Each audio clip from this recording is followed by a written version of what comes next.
ਸਤਿ ਸ੍ਰੀ ਅਕਾਲ ਦੋਸਤੋ। ਅਸੀਂ ਬਾਬਾ ਸ਼ੇਖ ਫਰੀਦ ਜੀ ਦੀ ਬਾਣੀ ਤੇ ਵਿਚਾਰ ਕਰ ਰਹੇ ਹਾਂ। ਪਹਿਲੇ ਬਹੁਤ ਸਾਰੀਆਂ ਕੜੀਆਂ ਬਾਬਾ ਸ਼ੇਖ ਫਰੀਦ ਜੀ ਦੇ ਸ਼ਬਦ ਔਰ ਸ਼ਲੋਕਾਂ ਦੀਆਂ ਤੁਹਾਡੇ ਨਾਲ ਸਾਂਝਾ ਕੀਤੀਆਂ। ਗੁਰਬਾਣੀ ਬਹੁਤ ਅਥਾਹ ਹੈ, ਉਸ ਦੀ ਗਹਿਰਾਈ ਨੂੰ ਸਮਝਣਾ ਬਹੁਤ ਔਖਾ ਹੈ, ਲੇਕਿਨ ਫਿਰ ਵੀ ਜਿੰਨਾ ਕੁ ਸਮਝ ਆ ਰਿਹਾ ਹੈ ਉਹ ਸਾਂਝਾ ਕਰ ਰਹੀ ਹਾਂ।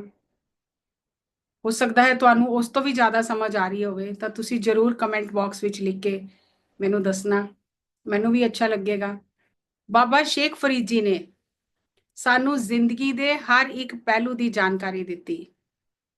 ਉਹਨਾਂ ਨੇ ਪਰਮਾਤਮਾ ਦੇ ਰਾਹ ਤੇ ਚੱਲਣ ਲਈ ਕਿੰਨਾ ਸਮਰਪਣ, ਕਿੰਨੀ ਸ਼ਰਧਾ ਹੋਣੀ ਚਾਹੀਦੀ ਹੈ, ਗੁਰੂ ਤੇ ਕਿੰਨਾ ਭਰੋਸਾ ਹੋਣਾ ਚਾਹੀਦਾ ਹੈ, ਕਿਸ ਤਰ੍ਹਾਂ ਲਗਾਤਾਰ ਲੱਗੇ ਹੀ ਰਹਿਣਾ ਹੈ ਬੰਦਗੀ ਵਿੱਚ, ਹਿੰਮਤ ਨਹੀਂ ਹਾਰਨੀ ਹੈ, ਸ਼ਕਤੀਆਂ ਦਾ ਦਿਖਾਵਾ ਨਹੀਂ ਕਰਨਾ, ਜਰਨਾ ਹੈ।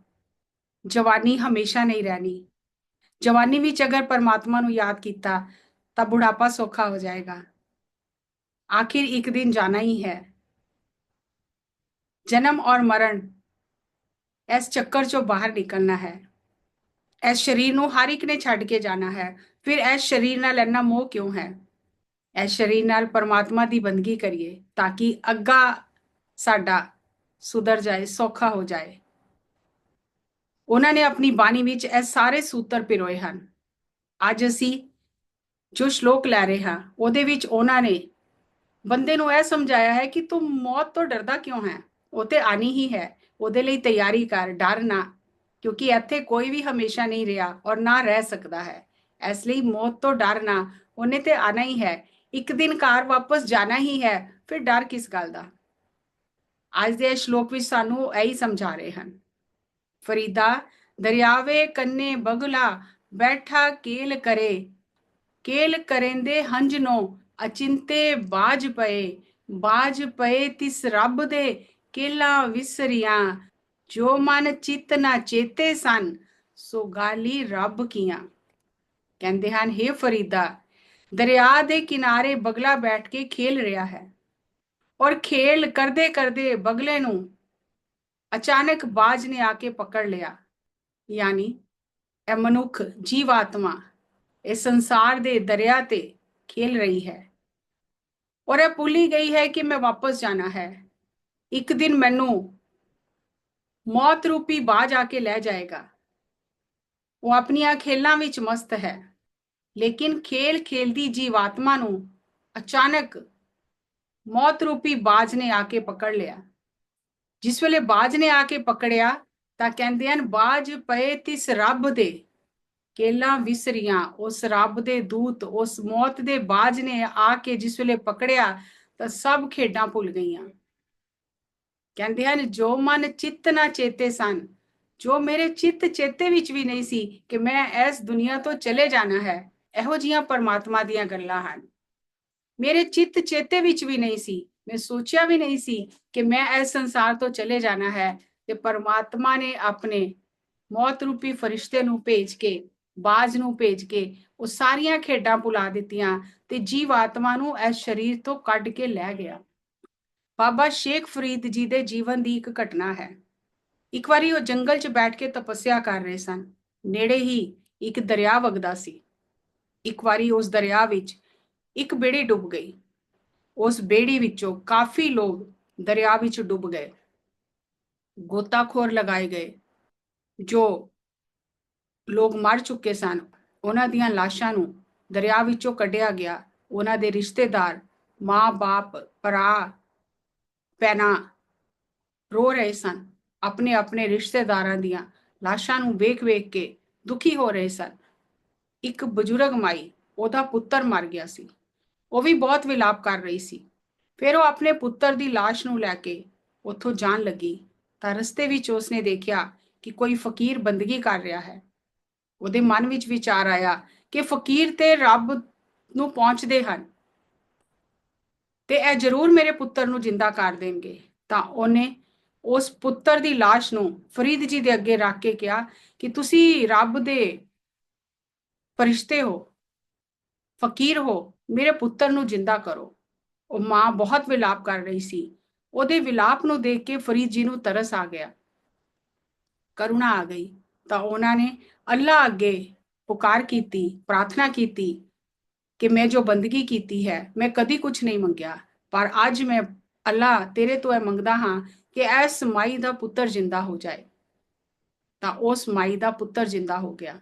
ਉਹ ਮਾਂ ਬਹੁਤ ਖੁਸ਼ ਹੋਈ ਔਰ ਉਸਨੇ ਜਾ ਕੇ ਦਰਿਆ ਦੇ ਕਿਨਾਰੇ ਲੋਕਾਂ ਨੂੰ ਕਿਹਾ, ਦੇਖੋ ਮੇਰਾ ਪੁੱਤਰ ਜਿੰਦਾ ਹੋ ਗਿਆ ਹੈ, ਇਸ ਫਕੀਰ ਨੇ ਮੇਰਾ ਪੁੱਤਰ ਜਿੰਦਾ ਕਰ ਦਿੱਤਾ ਹੈ। ਤਾਂ ਉਹ ਸਾਰੇ ਬੰਦੇ ਆਪਣੇ ਆਪਣੇ ਰਿਸ਼ਤੇਦਾਰਾਂ ਦੀਆਂ ਲਾਸ਼ਾਂ ਲੈ ਕੇ ਫਰੀਦ ਜੀ ਕੋਲ ਪਹੁੰਚ ਗਏ ਔਰ ਕਹਿਣ ਲੱਗੇ ਕਿ ਇਸ ਨੂੰ ਤੁਸੀਂ ਜਿੰਦਾ ਕੀਤਾ ਹੈ, ਇਹਦੇ ਪੁੱਤਰ ਨੂੰ ਜਿੰਦਾ ਕੀਤਾ ਹੈ, ਸਾਡੇ ਵੀ ਰਿਸ਼ਤੇਦਾਰਾਂ ਨੂੰ ਜਿੰਦਾ ਕਰੋ, ਤੁਸੀਂ ਤੇ ਰੱਬ ਦੇ ਫਕੀਰ ਹੋ ਔਰ ਰੱਬ ਫਕੀਰਾਂ ਦੀ ਗੱਲ ਮੰਨਦਾ ਹੈ। ਤਾਂ ਫਰੀਦ ਜੀ ਨੇ ਫਿਰ ਪਰਮਾਤਮਾ ਅੱਗੇ ਦੁਆ ਕੀਤੀ ਕਿ हे ਪਰਮਾਤਮਾ, ਮੇਰੀ ਬੰਦਗੀ ਦਾ ਜੇ ਕੋਈ ਫਲ ਹੈ ਤਾਂ ਇਹਨਾਂ ਦੇ ਮ੍ਰਿਤ ਰਿਸ਼ਤੇਦਾਰ ਜਿੰਦਾ ਹੋ ਜਾਣ।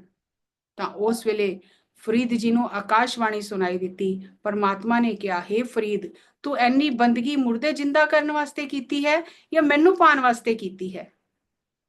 ਜੇ ਤੂੰ ਇਹਨਾਂ ਮੁਰਦਿਆਂ ਨੂੰ ਜਿੰਦਾ ਕਰ ਦੇਗਾ ਤਾਂ ਤੇਰੀ ਬੰਦਗੀ ਖਤਮ ਹੋ ਜਾਏਗੀ। ਤਾਂ ਫਰੀਦ ਜੀ ਨੇ ਕਿਹਾ, ਕੋਈ ਗੱਲ ਨਹੀਂ, ਮੈਂ ਹੋਰ ਬੰਦਗੀ ਕਰ ਲਾਂਗਾ, ਪਰ ਤੁਸੀਂ ਇਹਨਾਂ ਨੂੰ ਜਿੰਦਾ ਕਰ ਦਿਓ। ਤਾਂ ਅੱਲਾ ਨੇ ਉਹਨਾਂ ਸਾਰਿਆਂ ਨੂੰ ਜਿੰਦਾ ਕਰ ਦਿੱਤਾ, ਲੇਕਿਨ ਫਰੀਦ ਜੀ ਦੀ ਜੋ ਐਨੀ ਤਪੱਸਿਆ, ਐਨੀ ਬੰਦਗੀ ਸੀ, ਉਹ ਸਭ ਖਤਮ ਹੋ ਗਈ। ਸਾਰੀ ਕਮਾਈ ਮੁਰਦਿਆਂ ਨੂੰ ਜਿੰਦਾ ਕਰਨ ਵਿੱਚ ਖਰਚ ਹੋ ਗਈ। ਫਿਰ ਉਹਨਾਂ ਨੂੰ ਇਸ ਗੱਲ ਦਾ ਅਹਿਸਾਸ ਹੋਇਆ ਕਿ ਮੈਂ ਕੀ ਕੀਤਾ ਹੈ, ਕਿਉਂਕਿ ਮੌਤ ਤੇ ਆਣੀ ਹੀ ਹੈ। ਹਰ ਇੱਕ ਬੰਦਾ ਜੋ ਇਸ ਸੰਸਾਰ ਤੇ ਆਇਆ ਹੈ, ਉਸਨੇ ਸੰਸਾਰ ਛੱਡ ਕੇ ਜਾਣਾ ਹੀ ਹੈ। ਮੈਂ ਕਦ ਤੱਕ ਮੁਰਦਿਆਂ ਨੂੰ ਜਿੰਦਾ ਕਰਦਾ ਰਹਾਂਗਾ? ਫਿਰ ਉਹਨਾਂ ਨੇ ਬਹੁਤ ਕਠਿਨ ਤਪੱਸਿਆ ਕੀਤੀ ਔਰ ਉਹਨਾਂ ਨੇ ਆਪਣੀ ਬਾਣੀ ਵਿੱਚ ਇਹ ਸ਼ਲੋਕ ਉਚਾਰੇ।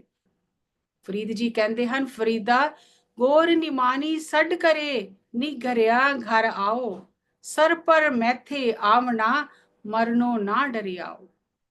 ਕਹਿੰਦੇ ਹਨ, हे ਫਰੀਦ, ਵਿਚਾਰੀ ਕਬਰ ਵਾਜਾ ਮਾਰਦੀ ਹੈ ਕਿ हे ਨੀ ਕਰੇ ਬੰਦੇ, ਜਿਹਦਾ ਕੋਈ ਘਰ ਨਹੀਂ ਹੈ, ਨੀ ਘਰ ਹੈ, ਤੂੰ ਵਾਪਸ ਆਪਣੇ ਘਰ ਆ ਜਾ। ਸਰ ਪਰ ਮੈਥੇ ਆਵਣਾ, ਆਖਿਰ ਤੂੰ ਮੇਰੇ ਕੋਲ ਜ਼ਰੂਰ ਆਣਾ ਹੀ ਹੈ। ਮਰਨੋਂ ਨਾ ਡਰਿਆਓ, ਫਿਰ ਮਰਨ ਤੋਂ ਡਰ ਨਾ। ਫਿਰ ਮਰਨੇ ਤੋਂ ਡਰ ਕਿਸ ਗੱਲ ਦਾ ਹੈ? ਕਬਰ ਬੰਦੇ ਨੂੰ ਵਾਜਾ ਮਾਰਦੀ ਹੈ ਕਿ ਤੇਰਾ ਘਰ ਇਹ ਹੈ, ਤੂੰ ਵਾਪਸ ਆਪਣੇ ਘਰ ਆ ਜਾ। ਜਿੱਥੇ ਤੂੰ ਰਹਿ ਰਿਹਾ ਹੈ ਉਹ ਤੇਰਾ ਘਰ ਨਹੀਂ ਹੈ, ਇਸ ਵਾਸਤੇ ਮਰਨ ਤੋਂ ਨਾ ਡਰ। ਫਰੀਦ ਜੀ ਕਹਿੰਦੇ ਹਨ, ਕੰਦੀ ਉੱਤੇ ਰੁਖੜਾ, ਕਿਚਰਕ ਬੰਨੇ ਤੀਰ, ਫਰੀਦਾ ਕੱਚੇ ਪਾਂਡੇ ਰੱਖੀਏ, ਕਿਚਰ ਤਾਈ ਨੀਰ। ਫਰੀਦ ਜੀ ਆਪਣੀ ਬਾਣੀ ਵਿੱਚ ਕਹਿੰਦੇ ਹਨ ਕਿ ਤੂੰ ਮੌਤ ਤੋਂ ਕਿਉਂ ਡਰ ਰਿਹਾ ਹੈ? ਆਖਿਰ ਤਾਂ ਤੂੰ ਜਾਣਾ ਹੀ ਹੈ। ਇੱਕ ਹੋਰ ਉਦਾਹਰਣ ਦੇ ਕੇ ਕਹਿੰਦੇ ਹਨ, ਕੰਦੀ ਉੱਤੇ ਰੁਖੜਾ, ਕਿਚਰਕ ਬੰਨੇ ਤੀਰ, ਫਰੀਦਾ ਕੱਚੇ ਪਾਂਡੇ ਰੱਖੀਏ, ਕਿਚਰ ਤਾਈ ਨੀਰ। ਕਹਿੰਦੇ ਹਨ ਕਿ ਨਦੀ ਦੇ ਕਿਨਾਰੇ ਜਿਹੜਾ ਪੇੜ ਖੜਾ ਹੈ, ਉਹ ਕਿੰਨੀ ਦੇਰ ਖੜਾ ਰਹਿ ਸਕਦਾ ਹੈ?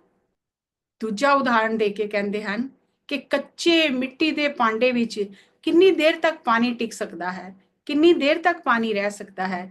ਜੀਵਨ ਦੀ ਸੱਚਾਈ ਸਾਨੂੰ ਦੱਸ ਰਹੇ ਹਨ ਕਿ ਤੂੰ ਜਾਗ ਜਾ, ਮੌਤ ਨੇ ਤੇ ਆਣਾ ਹੀ ਹੈ, ਉਹਦੀ ਤਿਆਰੀ ਕਰ, ਤਿਆਰ ਰਹਿ ਮੌਤ ਲਈ। ਮੌਤ ਤੋਂ ਡਰ ਨਾ, ਕਿਉਂਕਿ ਕੱਚੇ ਭਾਂਡੇ ਵਿੱਚ ਜ਼ਿਆਦਾ ਦੇਰ ਤੱਕ ਪਾਣੀ ਰਹਿ ਨਹੀਂ ਸਕਦਾ।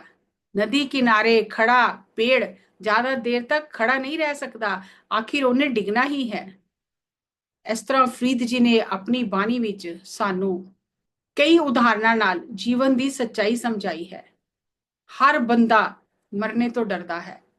ਕੋਈ ਮਰਨੇ ਦੀ ਗੱਲ ਵੀ ਕਰੇ ਤਾਂ ਕਹਿੰਦੇ ਹਨ, ਨਹੀਂ ਨਹੀਂ, ਇਹੋ ਜਿਹੀਆਂ ਗੱਲਾਂ ਸ਼ਾਮ ਦੇ ਸਮੇਂ ਨਾ ਕਰੋ, ਸਵੇਰੇ ਸਵੇਰੇ ਇਹੋ ਜਿਹੀਆਂ ਗੱਲਾਂ ਨਾ ਕਰੋ। ਅਸੀਂ ਹਮੇਸ਼ਾ ਮੌਤ ਦੇ ਵਿਸ਼ੇ ਤੋਂ ਬਚਦੇ ਰਹਿੰਦੇ ਹਾਂ, ਲੇਕਿਨ ਇਹ ਵਿਸ਼ੇ ਹੀ ਸਾਡੇ ਜੀਵਨ ਦੀ ਸੱਚਾਈ ਹੈ। ਮੌਤ ਨੇ ਤਾਂ ਆਣਾ ਹੀ ਹੈ, ਲੈ ਕੇ ਜਾਣਾ ਹੀ ਹੈ। ਜਿਸ ਤਰ੍ਹਾਂ ਫਰੀਦ ਜੀ ਨੇ ਕਿਹਾ ਕਿ ਬਗਲਾ ਦਰਿਆ ਦੇ ਕੰਢੇ ਖੇਲ ਰਿਹਾ ਸੀ ਤਾਂ ਮੌਤ ਰੂਪੀ ਬਾਜ ਨੇ ਆ ਕੇ ਉਹਨੂੰ ਆਪਣੇ ਪੰਜੇ ਵਿੱਚ ਜਕੜ ਲਿਆ। ਯਾਨੀ ਸੰਸਾਰ ਵਿੱਚ ਖੇਡਾਂ ਖੇਡਦੀ ਹੋਈ ਜੀਵ ਆਤਮਾ ਨੂੰ ਮੌਤ ਰੂਪੀ ਬਾਜ ਸਰੀਰ ਚੋਂ ਕੱਢ ਕੇ ਲੈ ਗਿਆ। ਉਹ ਤਾਂ ਬੇਫਿਕਰ ਖੇਡ ਰਹੀ ਸੀ, ਸੋਚਿਆ ਵੀ ਨਹੀਂ ਸੀ ਕਿ ਮੇਰੇ ਨਾਲ ਇਸ ਤਰ੍ਹਾਂ ਹੋਏਗਾ। ਅਸੀਂ ਆਪਣੇ ਸਾਹਮਣੇ ਆਪਣੇ ਰਿਸ਼ਤੇਦਾਰਾਂ ਨੂੰ ਔਰ ਕਈਆਂ ਨੂੰ ਜਾਂਦੇ ਹੋਏ ਦੇਖਨੇ ਆ, ਪਰ ਸਾਡੇ ਮਨ ਵਿੱਚ ਇਹ ਭਰੋਸਾ ਹੀ ਨਹੀਂ ਹੁੰਦਾ ਕਿ ਅਸੀਂ ਵੀ ਇੱਕ ਦਿਨ ਚਲੇ ਜਾਣਾ ਹੈ। ਸਾਨੂੰ ਲੱਗਦਾ ਅਸੀਂ ਤੇ ਨਹੀਂ ਜਾਣਾ। ਇਹੀ ਗੱਲ ਧਰਮਰਾਜ ਯੁਧਿਸ਼ਟਰ ਨੇ ਯਕਸ਼ਰਾਜ ਨੂੰ ਕਹੀ। ਜਿਸ ਵੇਲੇ ਉਹਨਾਂ ਨੇ ਪੁੱਛਿਆ ਕਿ ਸੰਸਾਰ ਵਿੱਚ ਸਭ ਤੋਂ ਹੈਰਾਨੀਜਨਕ ਕੀ ਹੈ, ਤਾਂ ਧਰਮਰਾਜ ਯੁਧਿਸ਼ਟਰ ਨੇ ਕਿਹਾ ਸਭ ਤੋਂ ਹੈਰਾਨੀਜਨਕ ਇਹ ਗੱਲ ਹੈ ਕਿ ਹਰ ਬੰਦਾ ਆਪਣੇ ਸਾਹਮਣੇ ਮੌਤ ਹੁੰਦੀ ਹੋਈ ਦੇਖਦਾ ਹੈ, ਸ਼ਮਸ਼ਾਨ ਤੱਕ ਲੋਕਾਂ ਨੂੰ ਛੱਡ ਕੇ ਆਂਦਾ ਹੈ, ਪਰ ਫਿਰ ਵੀ ਉਹਨੂੰ ਲੱਗਦਾ ਹੈ ਕਿ ਮੈਂ ਨਹੀਂ ਮਰਨਾ, ਮੈਂ ਨਹੀਂ ਜਾਵਾਂਗਾ। ਇਹ ਸਭ ਤੋਂ ਹੈਰਾਨੀਜਨਕ ਗੱਲ ਹੈ। ਔਰ ਉਹੀ ਗੱਲ ਫਰੀਦ ਜੀ ਕਹਿ ਰਹੇ ਹਨ। ਇੰਨੀ ਕਮਾਈ ਕਰਨ ਤੋਂ ਬਾਅਦ ਜਿਸ ਵੇਲੇ ਉਹਨਾਂ ਨੇ ਮੁਰਦੇ ਜਿੰਦਾ ਕੀਤੇ, ਤਾਂ ਆਕਾਸ਼ਵਾਣੀ ਹੋਈ ਕਿ हे ਫਰੀਦ, ਤੂੰ ਮੈਨੂੰ ਪਾਣ ਲਈ ਬੰਦਗੀ ਕੀਤੀ ਹੈ ਕਿ ਮੁਰਦੇ ਜਿੰਦੇ ਕਰਨ ਲਈ ਬੰਦਗੀ ਕੀਤੀ ਹੈ। ਤਾਂ ਇੱਕ ਬਹੁਤ ਹੀ ਗਹਿਰਾ ਸੂਤਰ ਸਾਨੂੰ ਦੇ ਰਹੇ ਹਨ ਕਿ ਆਪਣੀ ਕਮਾਈ ਨੂੰ ਖਰਚ ਨਹੀਂ ਕਰਨਾ। ਸਾਡੇ ਜੀਵਨ ਦਾ ਲਕਸ਼, ਟੀਚਾ ਪਰਮਾਤਮਾ ਨੂੰ, ਅੱਲਾ ਨੂੰ ਪਾਣਾ ਹੋਣਾ ਚਾਹੀਦਾ ਹੈ। ਅੱਲਾ ਦੀ ਬੰਦਗੀ ਕਰਨਾ ਹੋਣਾ ਚਾਹੀਦਾ ਹੈ। ਆਪਣੀਆਂ ਸ਼ਕਤੀਆਂ ਦਾ ਦਿਖਾਵਾ ਨਹੀਂ ਕਰਨਾ, ਆਪਣੀਆਂ ਸ਼ਕਤੀਆਂ ਦਾ ਪ੍ਰਗਟਾਵਾ ਨਹੀਂ ਕਰਨਾ। ਪਰਮਾਤਮਾ ਦੇ ਹੁਕਮ ਵਿੱਚ ਰਹਿਣਾ ਹੈ। ਜੋ ਹੋ ਰਿਹਾ ਹੈ ਉਸ ਦੇ ਹੁਕਮ ਵਿੱਚ ਹੋ ਰਿਹਾ ਹੈ। ਜੰਮਨ ਮਰਨ, ਸੁਖ ਦੁੱਖ, ਹਾਨੀ ਲਾਭ ਸਭ ਪਰਮਾਤਮਾ ਦੇ ਹੁਕਮ ਵਿੱਚ ਹੈ। ਸਭ ਨੂੰ ਸਵੀਕਾਰ ਕਰਨਾ ਹੈ ਔਰ ਜ਼ਿੰਦਗੀ ਵਿੱਚ ਅੱਗੇ ਵਧਦੇ ਜਾਣਾ ਹੈ। ਸਾਧਨਾ ਕਰਦੇ ਹੀ ਰਹਿਣਾ ਹੈ। ਬੰਦਗੀ ਦੇ ਟੀਚੇ ਤੋਂ ਆਪਣਾ ਧਿਆਨ ਨਹੀਂ ਹਟਾਣਾ, ਪਰਮਾਤਮਾ ਦੀ ਬੰਦਗੀ ਵਿੱਚ ਲੱਗੇ ਹੀ ਰਹਿਣਾ ਹੈ। ਕਿੰਨੇ ਸੋਹਣੇ ਉਦਾਹਰਨਾਂ ਨਾਲ ਫਰੀਦ ਜੀ ਨੇ ਸਾਨੂੰ ਜੀਵਨ ਦੀ ਸੱਚਾਈ ਸਮਝਾਈ ਔਰ ਸਾਨੂੰ ਇਹ ਸਮਝਾਇਆ ਕਿ ਡਰਨਾ ਨਹੀਂ ਹੈ, ਮੌਤ ਤੋਂ ਵੀ ਨਹੀਂ ਡਰਨਾ ਹੈ। ਬਹੁਤ ਹੀ ਗੂੜ ਗਿਆਨ ਔਰ ਸੂਤਰ ਸਾਨੂੰ ਦਿੱਤੇ कि डरना नहीं है, निडर होके जीवन जीना है, ते शक्तियां दा दिखावा नहीं करना, अपने टीचे तो पीछे नहीं हटना, नजर अपने टीचे ते रखनी है, आस-पास ਦੀਆਂ ਗੱਲਾਂ ਤੋਂ ਭਟਕਣਾ ਨਹੀਂ ਹੈ। ਅਸੀਂ ਆਪਣੀ ਜ਼ਿੰਦਗੀ ਵਿੱਚ ਇਹਨਾਂ ਸੂਤਰਾਂ ਨੂੰ ਉਤਾਰ ਕੇ ਸੱਚ ਦੇ ਮਾਰਗ ਤੇ ਚੱਲਦੇ ਰਹੀਏ ਔਰ ਸੰਤਾਂ ਦਾ ਜੀਵਨ ਸੁਣਦੇ ਰਹੀਏ, ਪੜ੍ਹਦੇ ਰਹੀਏ ਔਰ ਉਸ ਤੋਂ ਪ੍ਰੇਰਣਾ ਲੈਂਦੇ ਰਹੀਏ। ਤੁਸੀਂ ਇਸ ਗਿਆਨ ਨੂੰ ਸਾਰਿਆਂ ਨਾਲ ਸਾਂਝਾ ਕਰੋ। ਇਹ ਗਿਆਨ ਗੁਰੂਆਂ ਦਾ ਹੈ, ਸੰਤਾਂ ਦਾ ਹੈ, ਭਗਤਾਂ ਦਾ ਹੈ। ਇਹ ਕੋਈ ਕਿਸੇ ਦੀ ਧਰੋਹਰ ਨਹੀਂ ਹੈ। ਹਰ ਇੱਕ ਤੱਕ ਇਹ ਗਿਆਨ ਪਹੁੰਚੇ, ਇਹ ਸਾਡਾ ਪ੍ਰਯਾਸ ਹੋਣਾ ਚਾਹੀਦਾ ਹੈ। ਸੋ ਅਗਲੀ ਕੜੀ ਵਿੱਚ ਇੱਕ ਨਵਾਂ ਸ਼ਲੋਕ ਤੁਹਾਡੇ ਨਾਲ ਸਾਂਝਾ ਕਰਾਂਗੀ। ਤਦ ਤੱਕ ਸਤਿ ਸ੍ਰੀ ਅਕਾਲ, ਧੰਨਵਾਦ।